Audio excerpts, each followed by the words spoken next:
Welcome to the Total Soccer Show and the latest episode of USMNT Weekly. On this episode, we're digging into the 22/23-man roster that's been announced for the upcoming September matches against Korea in New Jersey and Japan in Columbus. We're going to talk about the notable omissions, Pochettino's comments on the roster, and how we think this team might shape up. My name's Ryan Bailey. Joining me today, it's your friend, it's my friend, it's the Taylor Rocco. Hello, Taylor.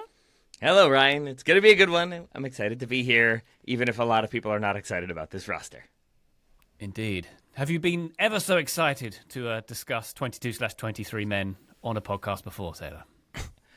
I have been as excited, but this is a pretty exciting one, I have to say. I like, spoiler alert, I think there's a lot of logic in this roster. That doesn't seem to be the consensus opinion based on what I've read. The consensus opinion seems to be we shouldn't even go to the World Cup because we're going to be booted before we even get there. Yep. Yep. Very good. Graham Ruthven, how are you? I'm very well. Ryan Bailey, how are you? Did you get a call up to the USMNT squads? Because you might deserve a spot over some of the guys who did. Oh boy. Well, I didn't want to say that extra 23rd slot, which is currently up for grabs. Oh, in the mystery box. Maybe it's me. Maybe I'm in the mystery box. I'd have to change my citizenship, but hey, there we are. If you were the son of a former head coach, you'd get the call. Yeah, that's, if I was playing Italian second division. That's the pension plan. That's the US soccer pension plan. One call up for one of your children. Excellent stuff. Can't wait for that. Joe Lowry, hello. I would take more of an issue with that if they weren't honoring Michael Bradley at halftime of one of these games. It just fits. So it fits so well, doesn't it? Across the board. Hey guys, we got Mike in here. Sebastian's in the roster anyway. Let's go get Jonathan. Like that. To be clear, that's what we're referring to. Jonathan Klinsmann is on a USMNT roster in the year 2025. It's all weird. It's all beautiful, guys. I'm so excited for this episode. Every roster of every kind should have a mystery box. Like, let's Mario Kartify rosters. I mean, guys, this is actually, I'm being completely serious. There's a lot about this roster that I think is unserious.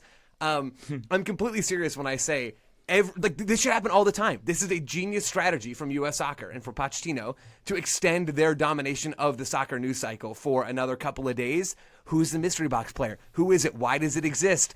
I mean, I have so many questions, and I'm going to keep thinking about it until they tell us. So it's just great work on their part.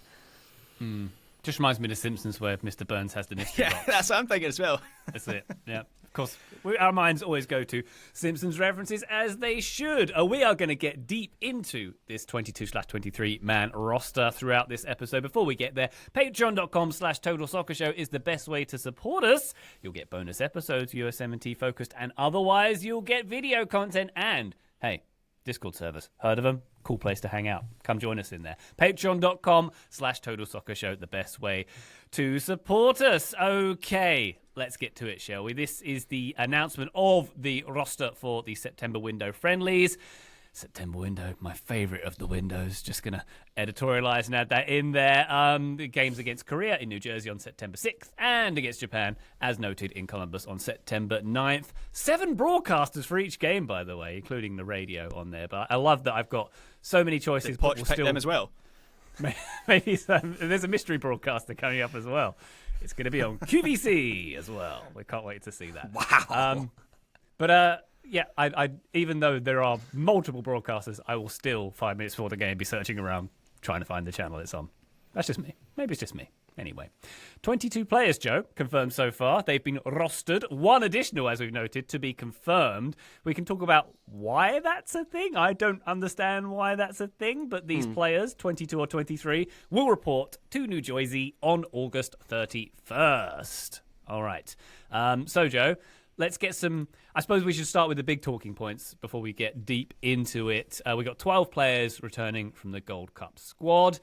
Christian Pulisic back in for the first time since his self-imposed summer hiatus, and probably the biggest name not included, and there are many omissions, Weston McKennie, who played for Juve at the weekend. What's our top line thoughts here, Joe?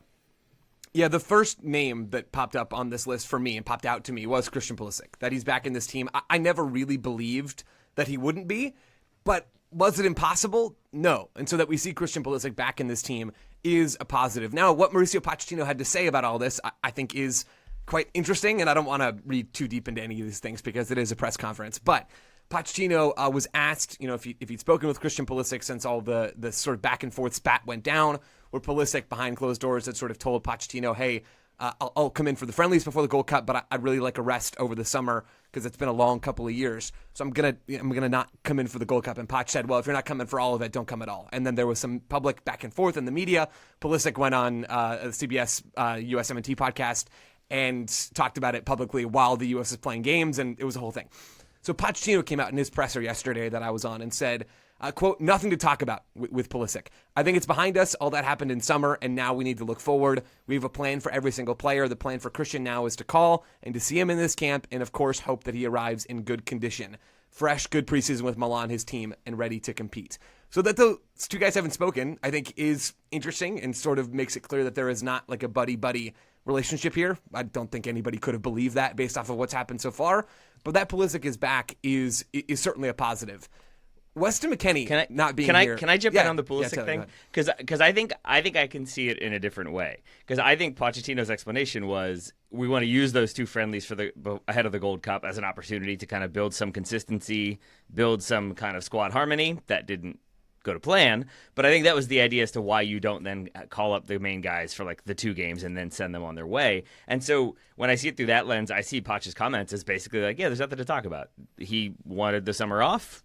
We didn't need him for those two friendlies, so we are where we are. Here we are. There's nothing for us to talk about. Like, I think that's maybe not I'm being to talk about though, right? Like the bit is what happened afterwards, where the two of them, where you have your head coach and your captain, clearly making thinly veiled comments about and complaints about the other one throughout the summer. Like, I understand the reasoning of Poch like not inviting him in for the two friendlies and wanting like the single camp, but it seems to me like there very much is something to talk about with these. Like, it would have been an idea to talk about them before you get them into camp. What if they're not on the same page? Like, what if you get them in, you have the chat, and it's like, oh, we see things entirely differently here, and your captain's on a different page to you. Like, it seems weird to me. I don't know. I truly don't think that, like, I think that a lot of that was media construction, personally. I think a lot of that was, like, the media be like, you didn't call him Pulisic. What does that mean? Pulisic's mad. Pulisic's on this presser. Pulisic has to defend himself. Players who took sabbaticals themselves are coming out and saying Christian Pulisic is lazy. And I don't know. Like, it just feels to me like a bit more of a thing that we all forced them to talk about, and now we're shocked that they don't want to talk about it anymore. That's kind of where I'm coming at from this one. I think there are other concerns to be had about this team, but I feel like that's what any coach is going to do, even if there are maybe just a little bit of air to be cleared. They're not going to say, yeah, we've got to clear the air, because that then furthers the talking point of there is fracture within this team versus no, it's all good. We didn't need to talk, but now we're going to talk in this camp and we're going to let our talking on the pitch do the talking or what have you. I think I'm less concerned about that, largely because I think I'm very excited to see Christian Pulisic back in the team. A little more concerned about Weston McKennie. Go ahead, Joe. Yeah, and Pulisic being back is the big storyline, right? Like, players don't always love other players that they're teammates with. Players don't always love coaches, right? It's not as if they're all pals, ready to go do a buddy cop movie together after they're done playing. That's not how this works. So it's not unheard of to have your best player. Yeah, right. It could be fun. It's not like Pulisic and Poch need to be best friends. I just thought that was a notable bit from Pochettino, where he could have called Pulisic and could have worked things out, and clearly did not, or at least didn't want to say that he did, which is bizarre. But on the McKennie front, do we know? Did he call anybody? Do we know from that presser? Did he say like, "Yeah, I had a great conversation with this guy"? Yeah. Okay. Well, I mean, we've been here before with Dest, right? They didn't talk to him. That was a talking point. So maybe it's not a Christian Pulisic thing. Maybe it's just how he's communicating with the squad. Either way, I said that about Dest at the time. I thought that was strange. Yeah. I still think this is strange, like particularly because Poch seems to be putting such a focus on energy and vibes in this group, like building a group, having the dressing room. So it's weird that he wouldn't want to address a potential source. Maybe it's not a source, but a potential source of bad vibes. Where, okay, Taylor, maybe if it is even if it is a media construct over the summer, if you've got headlines about two guys and this sort of faux war being played out in the media, I'd still think you'd want to talk, like particularly when you're the head coach and the captain, even if it's to be like, this is ridiculous, right? The fact that they haven't talked is strange to me. Can I say something that might sound silly, but I mean sincerely? Like, younger people in their 20s and maybe 30s don't like to talk on the phone, right? I don't really like to talk on the phone. Could it be there's an element of that going on as well? That, like, maybe... I mean, they could use their Snapchat avatars if they like, whatever medium works for you. I don't know. But Poch is old. Poch knows how to call people on the phone. Maybe Pulisic only wants to call over gaming headset, and that's like he's just like, I'm going to be gaming. If you want to hop on and play, that's fine, and we can talk over headset. Come to grow a garden with me, Poch. Then we can chat on there. How's that? Otherwise, or did he have like Paramount? Happen. Or did they have like Paramount cameras switch on to film the conversation? I don't know. Maybe there's also an element of that at play here. He doesn't want the Pulisic doc. On Weston McKennie, right? Pulisic is one of the headlines here. That he's back is a good thing. Ultimately, that's my top line takeaway on that situation. Weston McKennie not being here was maybe the biggest surprise of the bunch. Now, there's a lot of names that aren't here, right? And a lot of them are injured. Balogun has just sort of come back from an injury. Ricardo Pepi, Jedi Robinson is just coming back from injury. That's true for all three of those guys. Malik Tillman didn't play over the weekend for Leverkusen. Pat Ajiman has been a favorite of Poch's. He's injured. There's a lot of dudes that are injured. Weston McKennie doesn't appear to be one of those players. Weston McKennie played over the weekend for Juventus. It didn't sound like he's been dealing with anything. Poch made it clear in his presser yesterday that the reason they didn't call Weston McKennie into the team wasn't that he was hurt. They didn't call Weston McKennie into the team because, quote, we already know Weston. It's not necessary to call him to know. This, for me, is the most baffling decision in a series of like quite strange to me choices that Mauricio Pochettino made. I just don't understand the logic. You are 4 windows and less than a year away from your World Cup tune-ups, right? The couple friendlies that the U.S. will have leading into the World Cup. You are running out of time to get some semblance of your best players in the squad, to see how they play together and to instill some semblance of a tactical identity into this team that you, as the U.S.'s most expensive coach of all time, is going to instill in them. And that is how you're going to make your money, is you're going to actually give them some sort of tactical differentiation. You can't do that when you don't have your players. And Weston McKennie seems to be healthy. He's playing for Juventus. He's been at Juventus for half a decade. Can I interject to say he played 1 minute this weekend? Like you guys are acting as though he started and played the whole game. Minute. Like he's played, I believe, 1 minute in the 2 games to open the season. So the idea that he's like he's out playing, of the picture there pretty much. Yeah, and so like I'm not saying that is the case here. Right now, I think we don't know why Weston McKennie isn't involved, but it is the case that he is not playing for Juve and doesn't seem to be in the full plans at present. Yeah, it's not a great club situation for Weston McKennie right now. But you know what situation also isn't great? And the situation that Mauricio Pochettino needs to protect first and foremost? His team. Like, I understand that Weston McKennie has to go through this every year of worming his way back into Juventus. Like, it's happened 5 times now, and he's in his 6th season at Juventus, right? This is how it goes for him. I just can't understand not calling one of your most important players into your team when they're healthy, when they're at a club that is familiar to them, even if things aren't all rosy for McKennie. They never are. Like, this to me, I don't understand it. It's baffling to me. I don't get it. It's not the decision that I would have made. I think there's a world where I could have understood it if it's Poch's reasoning that I have an issue with. Because if he'd come out, and there is a second part to the quote where he talks about how he didn't have a full pre-season, played at the Club World Cup, just like Tim Weah, who's also in this squad. So that in itself is a little bit confusing. But he is in an unsettled club situation right now. I do kind of wonder if there's a couple players who have been left out of the squad, looking at you, Yunus Musah, who Poch has maybe given them the grace of some time to sort out their club situation. Maybe he's got some information on they're going to get a transfer in the next few days, and this is a busy time of the season for them, and they're actually going to have to be travelling to get those deals done. Maybe it's similar with Weston McKennie, but I totally agree, Joe. You would think Weston McKennie is going to be a core part of your team, which I don't think that's the same with Yunus Musah to the same extent anyway. And also, if you're a coach, you've got like 2 jobs to do.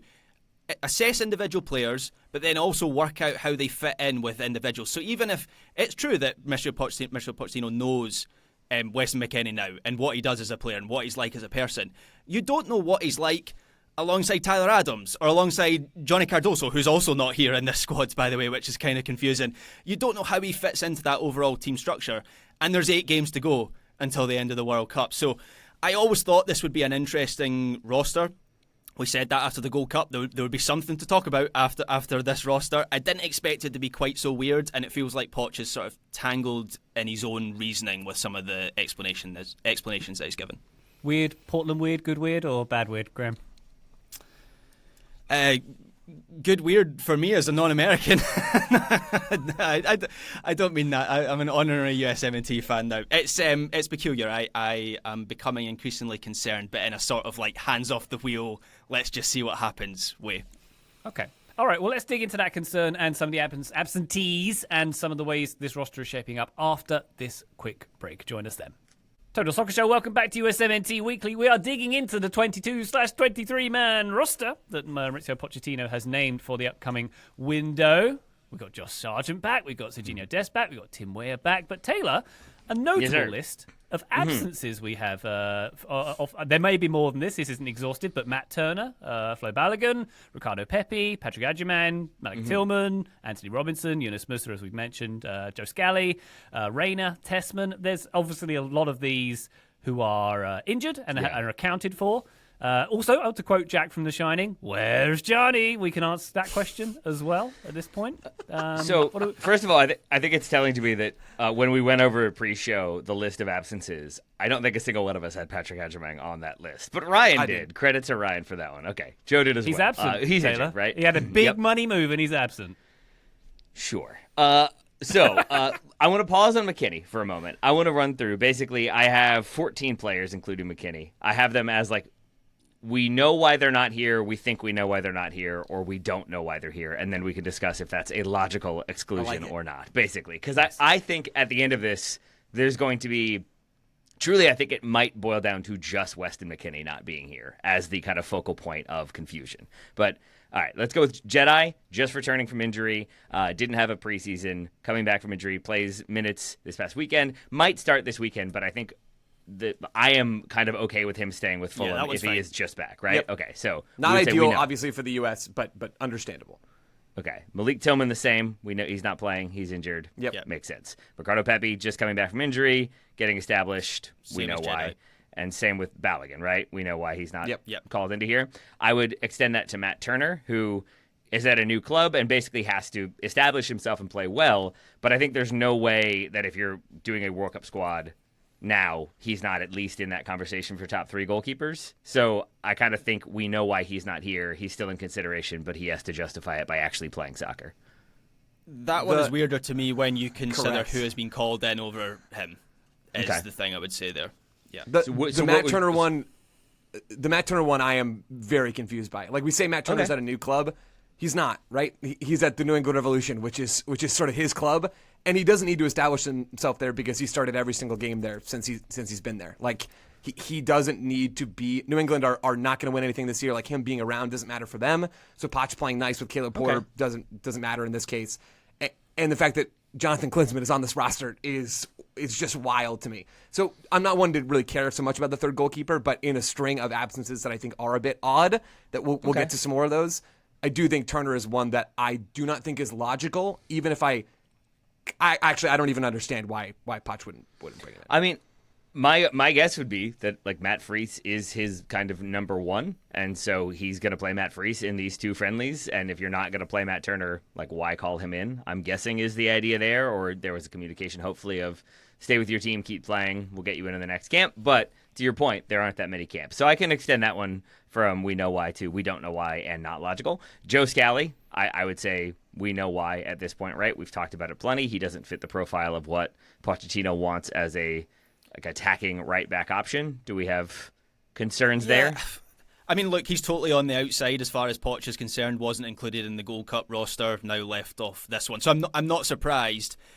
Taylor, where my confusion arises with what you've just said about the profile of right back is we had Alex Freeman in at the Gold Cup and he was limited by the role that he was asked to play at that tournament, where he is an attacking right back, and with the exception of, we saw some of it. There were moments in games or periods in games and changes were made during matches, and there was a couple of matches.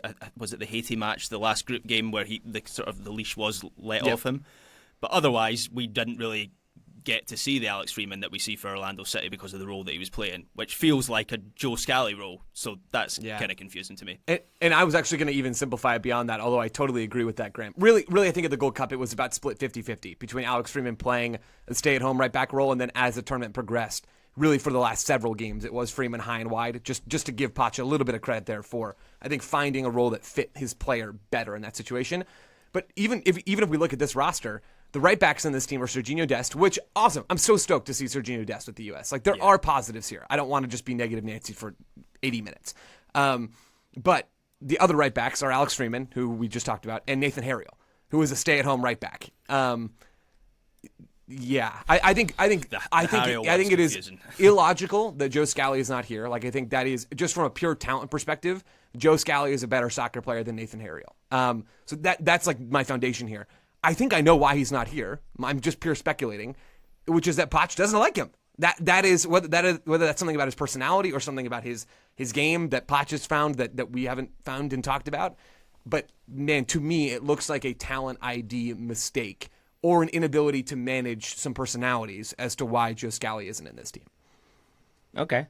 So I would say then we know why he's not here. We think we know why he's not here, but we would consider it less logical. That's where I'm at. I think I know why, and it seems like an error to me. All right. Gio Reyna, we know why. New club, but also the Reyna of it all. Gio Reyna. And so we would consider that logical. Yunus Musah, I had as I think we know why, because he's actively trying to find a new club. I think at time of recording, he's strongly linked with a move to Atalanta, and there's some discussions ongoing. It sounds like he was basically given the window to figure out a club situation and get that sorted. So I have that one as I think we know why, looking for a new club, so I think it's logical. I think it is too. It just sucks, right? Like I don't need to put all these absences on Pochettino. It just stinks for the U.S. men's national team that now Yunus Musah, it seems like his summer movement or whatever else is going on with him, and hopefully everything's okay after the summer, where we still don't really know why Yunus Musah wasn't around. It's unfortunate that for the entire summer and then the window following that, then there'll be 3 windows left before the World Cup, that Musah can't get into this team. Like I don't need to put this one on Pochettino necessarily, although he could have called Musah in. Like that's totally possible. It's not like you're not allowed to do that when players are moving clubs. Was it so necessary because Musah is so good that you have to get him in the team? No, I don't think this is a Weston McKennie situation in regards to their overall levels and contributions to the U.S. But even if we strip Poch out of this one, it's just really unfortunate for the U.S. that Musah seems to be stuck in this purgatory that's now spanned an entire summer and then another window following that. The other theory here is he gave an interesting interview or made interesting comments yesterday. I read this on ESPN about that summer that you just talked about, John. Previously we didn't know why he wasn't involved. He says that he asked not to be involved because he said he needed the rest. He played 1,500 minutes last season for AC Milan. So the other theory, and I don't want to pile more drama, I feel like I'm bringing the soap opera today with the Pulisic stuff and now the Yunus Musah stuff. Maybe he's in the same bucket as Christian Pulisic, but Pulisic is back in this squad because he's the captain and he's Christian Pulisic. He's the best player, clearly. Maybe Yunus Musah, there isn't such an incentive to get him back involved because he's not of such a level. Maybe he's, you know how Joe said, Scally, clearly there's just something about him, maybe even as a personality that Poch doesn't like. Potentially similar with Musah. Like I don't know how receptive to the idea of skipping the summer Poch was from any of his players, let alone one that wasn't a first team player for AC Milan like Yunus Musah was last season. So where are you then, Graham? Is it a logical omission, or do you feel like less logical, not logical? Because I think Go ahead. I would have felt better if he was in this roster, in this squad. Yep. Okay, all right. But it's got to be transfer related, right? Yes. I hope it is, because the other reason is more concerning. Brendan Aronson, Joe, I'm not even sure you had him on your list of omissions when we reviewed this. Yeah, and I think we know why. Gold Cup performance, not ideal, hasn't developed new skill sets that would maybe make him interesting to Pochettino to call up. Haji Wright, my original inclination was I think we know why he's not here. It's because others are ahead of him, but those others that are ahead of him are not extremely numerous. It's basically Pulisic, Wea, and then Zendejas, I guess, who's called in. So we may still see Wright included. Maybe he's the mystery surprise. That was what Graham's shout, I think. I think he is, yeah. I think he's he's started a couple games, or 3 games actually, for Coventry. Scored 4 goals in his last 3 matches, but came off in his last start 10 minutes from the end, I believe, with a bit of a knock. So my theory is, and then he played 20 minutes against Coventry in the League Cup this week. My theory is that basically they're seeing how he holds up, and if he's fit enough and ready to go, then he'll be called in. Well, wonder what will happen if he's not called in. Aiden Morris and Tanner Tessman, I think we know why others are ahead of them, but that might be one where we would say, given the midfield as it is, maybe one or both of them should be called up. Joe, did you have strong feelings one way or the other? Yeah, I think we know why those guys aren't here, which is that Poch doesn't seem to rate them. Tessman didn't make the Gold Cup squad, neither did Morris. Both have played under Pochettino, so they've been in camps with him. I think it is illogical, right? Just because I think they are better players than most of the central midfielders that are brought in. So that part of the field, Tyler Adams is in camp. That is a no-brainer. Sebastian Berhalter, Luca De La Torre, Jack McGlynn, and Sean Zawadzki are like the rough positional comps for Tessman and Morris. Zawadzki's played more as a center back, but he's been listed as a midfielder, I believe, every time he's been called up by Pochettino so far, and it is multiple times. I think Tessman is better than all of those players, and I think Morris is probably better than at least a couple of them. Again, the midfield in this team is the real struggle, because you get past McKennie and Musah. We'll talk about Johnny and Tessman, who's playing games in Liga for Lyon, and it's just a whole lot of mush. Totally agree. The midfield is where I'm really struggling with this squad. I think there are mitigating factors for certainly the attackers pool, which is kind of decimated by injuries at the moment. I think with the defence, we've got Richards and Ream. Dest is back into this squad, and Jedi isn't. We've talked about him. He's been given a chance to get some minutes into his legs. That all makes sense. The midfield I'm struggling with, man, because it just feels weird that you would look past McKennie and Johnny and not go to players like Aidan Morris and Tanner Tessman. Feels like Pochettino skipped out a tier in the depth chart to then go further down to players that just, frankly, we can talk about the profiles of players. I just don't think they're as talented as like the ones that have been skipped out. So I don't disagree necessarily, but like, this is the same Johnny Cardoso that all of us have been like, does not look good for the U.S., does not play well, doesn't seem to fit with what the U.S. wants to do, right? Like, and I feel like previously we were like, he's not that good for the team. Now we're like, it's shocking that he's not included.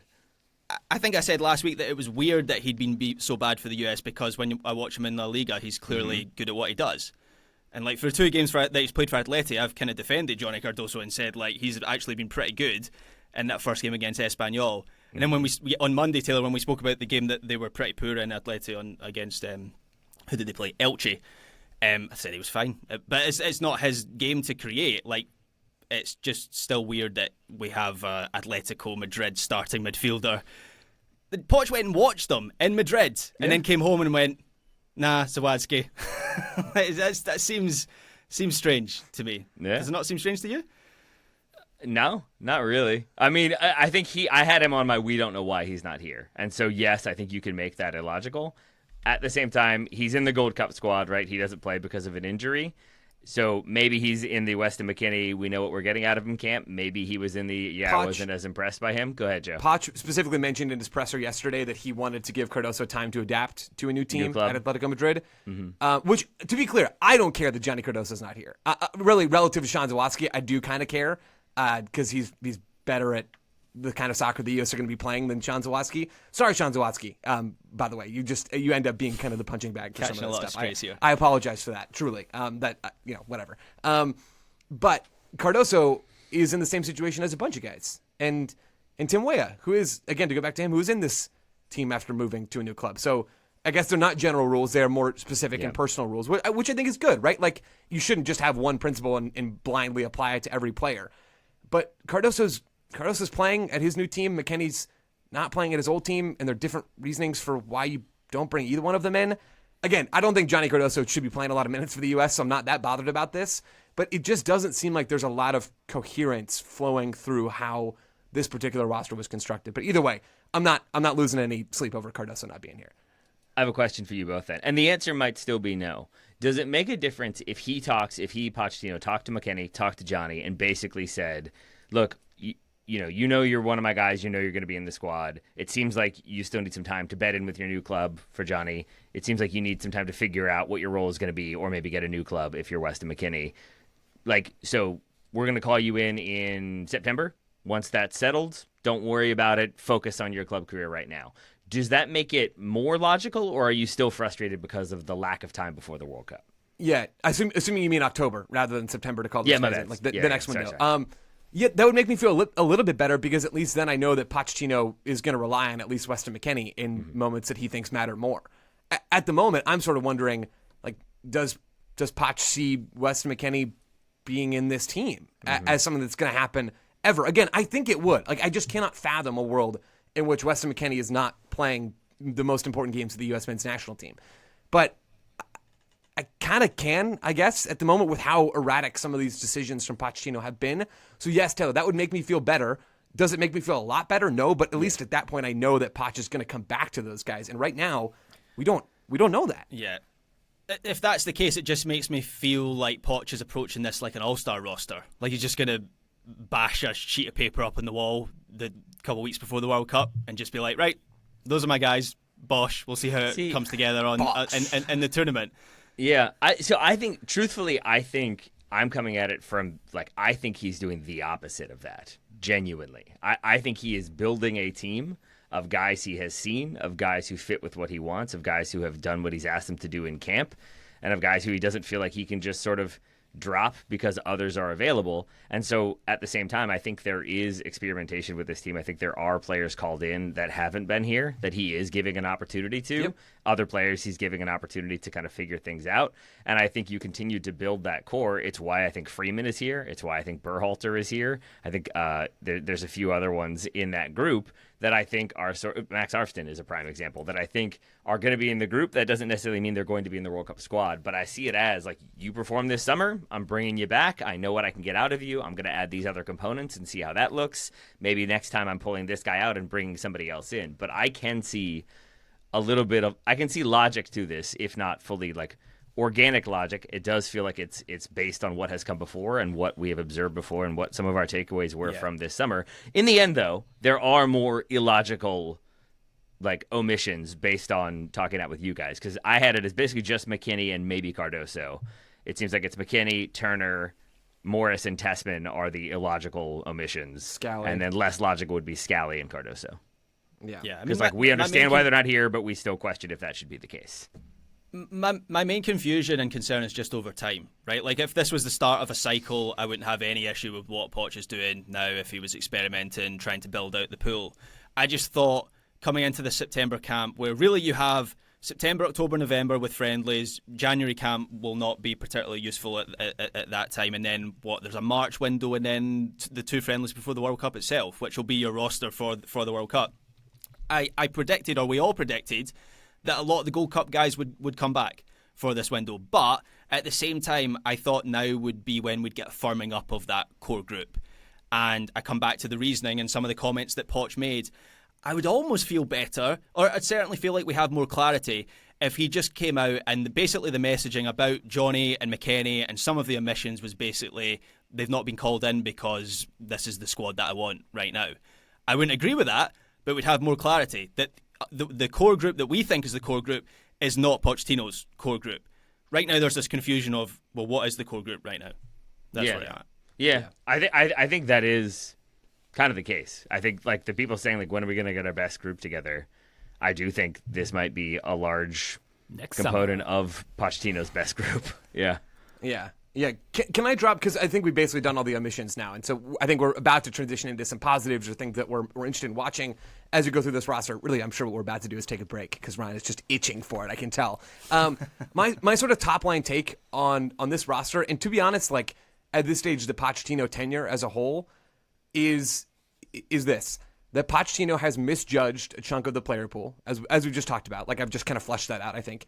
Has misidentified a number of players and has been sifting through lower quality players in the pool for too long, right? And Poch said this yesterday, quote, "This is the last camp to have the possibility for us to see new players, new faces." So Pochettino's made it clear, like, hey, this September window, we're still doing some experimentation, and then in October, that's when it gets real. Like, barring guys that are injured, it seems like you're far enough away from the transfer window, so you don't have that stuff to worry about anymore.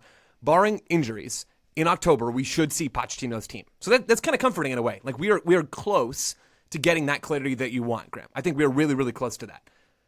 At that stage, there'll be 3 windows before the World Cup. Like time is so precious. And I know I'm just kind of saying what you said, Graham, in a different way. But to be honest, I want to come in a little bit harder than you came in. I think Poch has made multiple errors when it comes to the actual players that he's brought in and how long he's waited to avoid bringing in his team. Now, I want to be clear. Most of the absences that I have that I would love to see with this U.S. team, that the guys that aren't here, are due to injury. So I want to be very clear about that. Pochettino cannot control that stuff. But there are names that we've talked about already that I think are just straight up better soccer players that I don't understand why you wouldn't want them in this team to get a look at them. There are several names on the roster that we're going to talk about shortly that you're not going to learn anything about at this stage, that has really nothing to offer you heading into the World Cup. Pochettino left at home guys who did, and the only explanations for that are either he's got personality issues with them and what they bring to the locker room, I think there could very much be some of that going on, in which case I'm sort of wondering why you hire one of the most famous managers on the planet who should have the ego pull to deal with a lot of those things, or he's just not, he doesn't rate players that I rate, and Pochettino will forget more about soccer than I'll ever know. That doesn't mean I can't have an opinion about it, and I think he's taken a few missteps here. There we go. I thought you were going to lead in with some positivity there, Joe, but you sort of put the accelerator on. No, the positive is people get to hear from our lovely sponsors here in just a second. That's the positive. They do. I think to be fair to Joe is carrying over, I think, the sentiment we concluded our Gold Cup coverage with, which is basically that in September we want to see like logical squad build. We want to see players brought back in. We want to have a great understanding of who his team is. I feel like we got a little bit more of that, but I think Joe is dead on that he is now basically saying, Pochettino, October is the time that you're going to see that team, not this last one. Sorry, I didn't made Joe have a headache. I'm just like genuinely reacting in real time to what you said, because you're spot on, Taylor. Guys, October is so close to the World Cup. Like, what? Honestly, what is happening? Like, what is going on with this roster? Like, how is this happening to the U.S. men's national team, where you're playing games this close to the tournament? You have 2 games against legit teams this window. We haven't even talked about that. South Korea and Japan are legit teams, like are good tests. And you're going to trot out like Jonathan Klinsmann in one of those games? You're probably not. You know, that's being a bit harsh. But like you're going to trot out Sebastian Berhalter and Jack McGlynn and Tyler Adams in midfield in one of those games when you could have trotted out Tyler Adams, Weston, McKennie, and Yunus Musah, or those guys in Cardoso, or those guys in Tessman, or those guys in Morris. Like, what is going on? That is absurd. And that's where the frustration for us as people who like cover these games comes from, is we've kicked the can so far down the road this year of like, okay, this is the window where we're going to learn some stuff. Right. This is the window where we're going to learn some stuff. It feels like we had January camp where that was the theme of all of our coverage then. Then we did have the March window, went badly, played one game, a competitive game, and got knocked out. Third place game doesn't count. Then it was the Gold Cup. Okay, we're going to have a strong squad. Oh, wait, no, everyone's pulled out. Okay, we'll learn something in the next window. Now we're here. Apparently it's October. Like, that's where the frustration comes from. All right. Let's all take a quick pause, listen to some lovely advertising messages, use the code TSS where applicable. When we come back, we'll go through the roster, maybe pick out some positives as well. Join us then.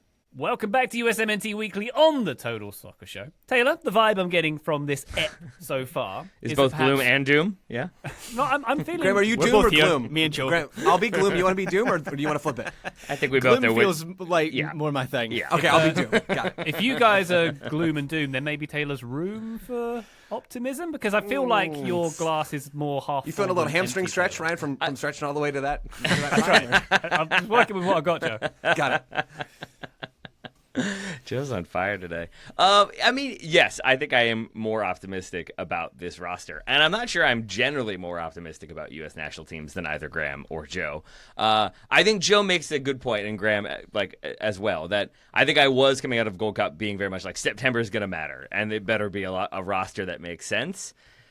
I don't know, maybe I'm just willing to kind of give Pochettino the benefit of the doubt that this truly is a last go at experimentation. But I think we see a number of things taking shape. I think this tells us that right now Matt Friese is the number one. And I didn't think I knew that coming out of the Gold Cup. I thought, we'll see. I feel like Turner might still come right back in and start a game. It's Matt Friese. I think Max Arston is a Pochettino guy. I think Sebastian Berhalter is too. I think it's really interesting to see if Max Arston plays, though, because there's been plenty of speculation that it's going to be Dest as a left back and then Freeman as a right back, which to me would be, we saw a progression, as Joe talked about, in what Freeman did in the Gold Cup. We saw him sort of that role change a little bit and adjust to maybe suit him a little bit better. I don't think he covered himself in glory. I don't think he was a breakout player by any stretch. But if this is an opportunity to see if he has developed further, if he better understands the position, and then if Dest can be an option at left back, I kind of like that. I'm not the first one to point out that it is very clear that Pochettino does not know who else is going to be a center back on this roster. It's going to be Tim Ream. It's going to be Chris Richards. Is it going to be Mark McKenzie, Miles Robinson, Austin Trusty, Cameron Carter-Vickers, or Walker Zimmerman? Or is it going to be somebody else? I think this roster tells us. All? I mean, he kind of has by not calling in any of those and calling in Tristan Blackman and Nokai Banks. Yes, Banks. I love that. Yeah, that's good. I'm excited to see Nokai Banks, and I'm also just generally okay with. We know that Ream and Richards are the lock. This is where the experimentation to find the depth beyond those players, I'm absolutely okay with, because none of the other options have blown us away. Yeah, Graham. Sorry, go ahead, Taylor. I was just going to say, and then like in terms of things I'm excited for, I'm really excited to have Pulisic and Wea back. I think that's such a critical miss, and I think it really limits the way the U.S. can attack, or if they attack at all. And I have no idea who's going to be the starting striker in this camp and in these two friendlies, and I think it's therefore truly whoever looks best in camp. I think it's whoever comes in and plays well. Is it legit the play? Or it's that Eric Winalda out of nowhere from the top rope. But I think like we will then see whoever comes into camp and looks the sharpest and looks the best and works the hardest is probably going to start at least that first game. Maybe it's a different starter from one game to the next, but the number 9 spot remains open, not least because Pepe and Balogun are still recovering from injury, because there are questions as to who is the backup striker, who's the number 3 striker. I think there's a lot to play for both Josh Sargent and Damian Downs. Graham, over the last few minutes, I've been thinking about the F1 driver Kimi Raikkonen. You might remember. Shocker, glad to see I've been entertaining. Thanks, Ryan. Yeah. I'm going somewhere. I'm going somewhere with this. Okay, Kimi I'm Raikkonen, looking forward to this. Years ago, he was in a race, and his team were like giving him suggestions on what to do. This is how you do the next corner. This is how you do the overtake. And you remember his quote, right? He said on the radio, on the world broadcast, "Leave me alone. I know what I'm doing." Know what I'm doing. Yep. With some more embellished language than that as well. And it's got me thinking about Poch and the way we are maybe second guessing his ethos and his approach to this camp. Do you think there's to this window? Do you think there's an element of him sort of sitting back smiling and leave me alone, I know what I'm doing? He's not doubting his decisions here, right? He's trolling us all with these roster selections. I mean that's the hope, right? Like I still have faith in Pochettino in that. I still believe he's one of the best managers in the world. Like he's shaking my faith in that a little bit, but the evidence outweighs what's happened over the last few months in what has been a largely uncompetitive period for the US. I repeat what I said at the top of the year. I always thought this was going to be a difficult year for the US because of the lack of evidence, because of the uncertainty, the situation that US soccer was in heading into this World Cup. I just never felt like we were going to come out of it with a lot of certainty, with the docket being so full of friendly matches. Having said that, I'm confused at how he's building this team, and maybe he's building it from a dressing room perspective. He seems to put a big focus on that. We don't have an insight to that, and he's been very coy on some of the dressing room aspects of this group. So yeah, maybe he does know more. He does know more than all four of us. But he's going to be judged on what happens at the World Cup itself, and that makes me very nervous. Okay. All right, so we've obviously spoken a lot about this squad. Let's go through position by position real quick, shall we, Taylor? And maybe pick out some of the notes that we haven't already covered thus far in this episode. So the goalkeeper positions, we've got Roman Celentano from Cincinnati, Matt Freese as discussed, and also as discussed, Serie B's, Chisena's, Jonathan Klinsmann getting a call up in this one. This is on the same day, Taylor, that Ethan Horvath saved 2 penalties in the Carabao Cup. He was great. Not just that. I watched it in the 90 minutes. He was outstanding as well. So it's like, if you're going to experiment with goalkeepers, maybe it's the wrong one. What you want him to just be like, never mind, like crossed out, like Ethan Horvath had one good game from the guy who has the mystery box number 23 player. Yes, that feels like that. I don't know, man. Again, like I'm not doing this. None of you care about Ethan Horvath. None of you have ever advocated for Ethan Horvath to be on a roster. So the idea now that about Jonathan Klinsmann. It's just funny. Yeah. Okay. All right. That's one where I'm like, no, I'm not. I will not go down this route. I've tried to make the Ethan Horvath argument before to crickets, so I will not now be like, yes, he had a good game and failed to kick it into his own net. So we're good there. Yes, that might make him the starter, to be fair. But yeah, I think it is Matt Freese. I think he starts both games. That would be my guess. We go to defenders. We've got Max Arfston, Nathan Harriel. That one's a little bit illogical, I'm not going to lie. Tim Ream, Noki Banks, Chris Richards, Tristan Blackman, Serginho Dest, and Alex Freeman would be your defenders. Tim Ream, Chris Richards, and Serginho Dest, welcome to the starting 11. Yeah, Taylor, incredible timing. I just sent Ryan a more detailed breakdown of the roster separating center backs from fullbacks out, just for logic's sakes. That didn't work out for me. Shoddy planning on my part. We got four fullbacks, 4 center backs here. Mm-hmm. I do think the center back spot is really fun. I hope we get 45 minutes from Noah Kai Banks in this window. I'm really high on him. I don't think I'm alone on that. Like I think we've talked about him quite a bit. As maybe the most talented U.S. center back prospect, where if there was someone in that spot who could break through, before the World Cup and have this miraculous rise and kind of boot Tim Ream out of that spot, it probably is Noah Kai Banks. I'm not so sure we're going to see him just because I would imagine he maybe is fourth of the four that are here. But Tristan Blackman's a bit of a speculative call-up as well. I totally agree with Graham. I have no issue with Pochettino going to those two guys. It's less about just, center back's a spot I'm more comfortable experimenting in just for the sake of it, but more that we have ample evidence that none of Trusty, McKenzie, CCV, Zimmerman, Miles Robinson are the guy. So keep digging a little bit. I think Blackman and Banks have both done some really impressive things at club level and for Banks at the U.S. youth national team level as well. So I really like that. And then Dest being in camp for the first time under Pochettino is a huge positive, right? I mean, he's a transformational player for the U.S. The prospect of seeing him and Pulisic and Weah and Luna combining on the field together is kind of what's getting me through all of this stuff, and toss Banks into that, and you've got a really kind of fun group of guys that I am looking forward to seeing in a real way. Yeah, as a possibility, I guess. Taylor already mentioned this with Dest maybe playing at left back. That's where he played against Groningen at the weekend there for PSV. I'd prefer to see him at right back just because, as I think I've already established on this episode, I'd like to firm some things up and just see some players in their position that they're going to play at the World Cup. And I still think, obviously, when Jedi comes back, that position will be right back for Dest. So I agree, Joe. I'm just looking forward to seeing him back on a football pitch. Has had a great start to the season, couple goals in 4 or 5 games for PSV. I don't think we should expect that sort of thing from him on a regular basis, but it underlines how he gives the US a different dimension. He is their best attacking right back, and it's fun to see him here. In the central midfield group, we got Tyler Adams, Seb Berhalter, Luca De La Torre, Diego Luna, Jack McGlynn, and not Johnny Son Zawadzki. I want to see Taylor Diego Luna all over this team. Do you? I think you're going to. I hope you're going to, at least. Yeah, I absolutely do. I absolutely want to see him and Tyler Adams. I don't know who else I want to see in that midfield. I think it's a logical point of criticism there. Son Zawadzki was called up to the Gold Cup, right, and then had to drop out due to injury. So maybe this is hey, you didn't get your shot in the summer, so we'll give you one more chance. Again, is September the time to do that ahead of a World Cup? You could say no. And then Berhalter and De La Torre, I think our takeaway from the Gold Cup, Joe, was that De La Torre, we felt like we'd seen enough trying to play this role for the U.S. Maybe if he was more advanced or a more advanced distributor, that could be interesting, but that's kind of the thing. Like Berhalter, I think is going to be a Pochettino guy. He likes the fight. He likes the intensity. I think he likes the willingness to work.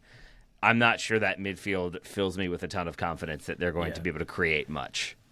I think I was the lowest on De La Torre of the four of us coming out of the Gold Cup, and I view his place in this squad similarly, or there's a similar principle to how I'm viewing his place to how I view someone like Nathan Harriel. If this was the start of a cycle, then sure, give him another opportunity. But when players are playing themselves out of contention this late and this close to a World Cup, which is frankly what I thought De La Torre did during the Gold Cup, that's an opportunity to narrow things down. And so I don't really know why he's back. All right. Wide forwards, Joe. Pulisic, Weah, and Alex Ndejas. Is that enough width in this roster? I mean, it's a more inspiring group than we saw at the Gold Cup, for sure. I mean, and a lot of that, again, was out of Poch's control with the Weah thing, actually. He was the only one that was out of Poch's control over the summer. But Zendejas didn't make that Gold Cup squad after he was eligible to do so because Club America had lost that Club World Cup play-in game, which still feels like a fever dream in kind of the best way, to LAFC, and so he could have been on that squad, but was not. I don't think Zendejas is a game changer against good teams at the international level. Is he a capable wide attacker in a pool that lacks them? Yes. So that's another light positive to see someone like him supplementing Weah and Pulisic here. I mean, it should be Pulisic on the left and Weah on the right at this stage. Is it going to be, given that Poch's eye thing has put Weah on the left where he was much less effective in March? I don't know. We'll find out. But there is more talent in this part of the field than we've seen in a while for the U.S. That's a good thing. If mystery box player number 23 is in fact Haji Wright, which I think Graham is maybe very, very right about, then he would also be an option here, and that's probably about as strong as you can get right now in the wide areas for the U.S. Very good. Okay. And Graham, the strikers, Damien Downs and Norwich is on fire, Josh Sargent, in the squad here.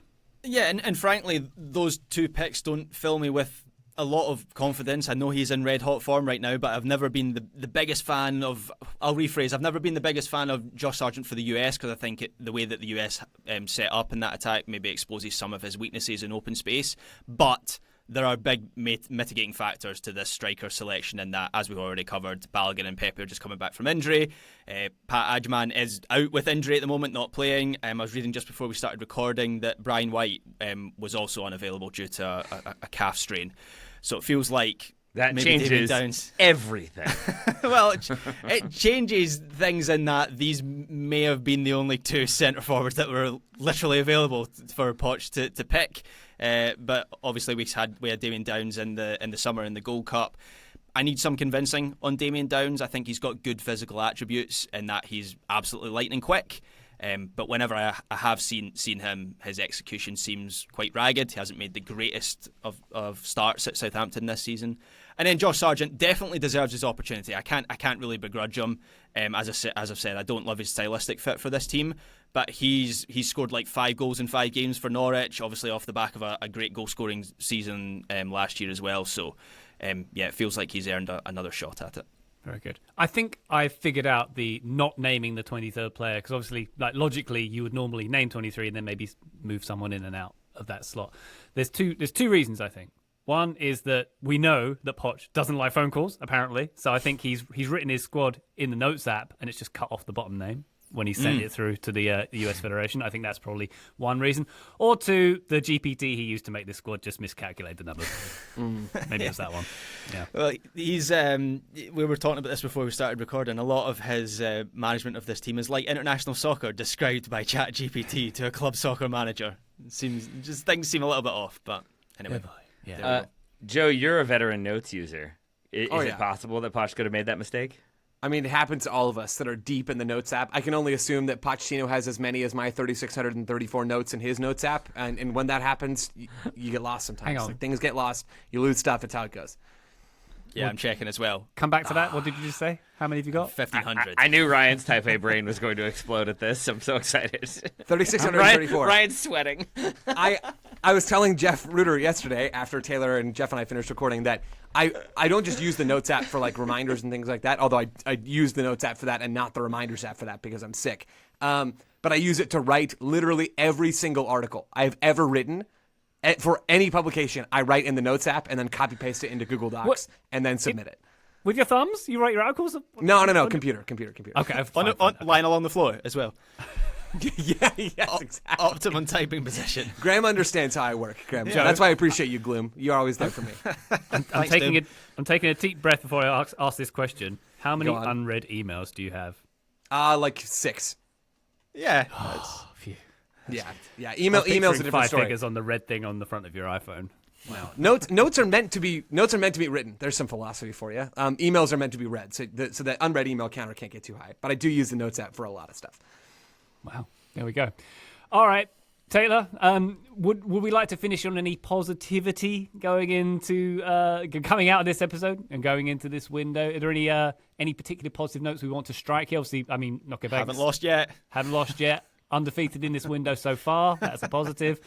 What do we think? Is it the potential to get someone like Banks on the field in this window? Is it the potential to get a little bit more cohesive, even if we're not sure about the component parts? What are we thinking? I think it's an opportunity to play two teams that are going to be at the World Cup. Like, first and foremost, Japan and Korea are going to be difficult opponents for different reasons, and I think are going to be very good tune-up opponents because I think there are opportunities for the United States to go out and get some goals and be a fun attacking team.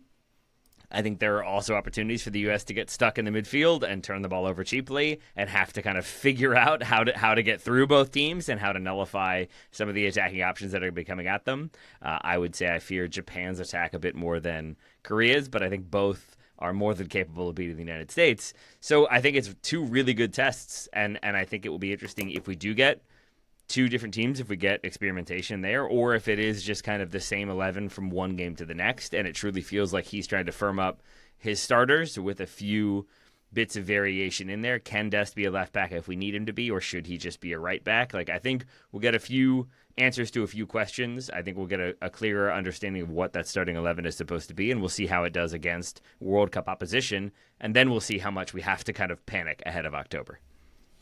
Wonderful stuff. All right. So we've got, one more weekend of domestic soccer before it's cruelly taken away for the next window and we get to enjoy these games, and much more. Yeah, Wonderful stuff. it's gonna be great. It's gonna be great. No, I mean, I think Joe and Graham have made compelling arguments for why there is room for both gloom and doom when it comes to this roster and some of the decisions made.